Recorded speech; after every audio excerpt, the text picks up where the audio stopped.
Hi friends, आज बनवत आहे मिसळ। तर बघा मी मटकी घेतलेली, आज मी मटकीची मिसळ बनवणार आहे। त्याला आहे ना धुवून स्वच्छ थोडंसं उकळून काढायचं, आपल्याला शिजवून काढायचं आहे। त्यासाठी मसाला तयार करायचा आहे। मी भाजून घेतलेलं खोबरं, कांदा, टोमॅटो, आलं लसूणची पेस्ट आहे।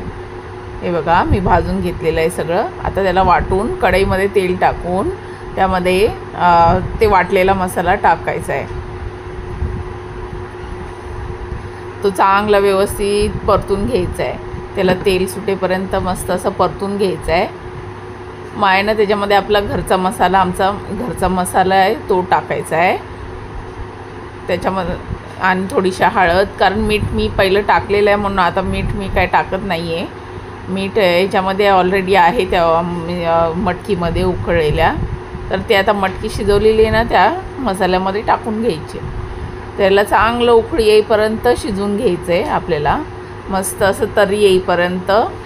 मस्त असं वरून कोथिंबीर टाकायची आणि आपली मिसळ रेडी आहे।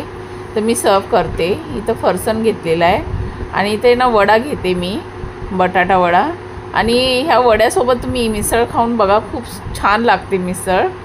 तर बघा, आणि असं मिसळ टाकायची, वडा, फरसाण, आणि वरसून असा कांदा टाकायचा आणि थोडीशी कोथिंबीर टाकायची, पाव, लिंबू आणि मिरची।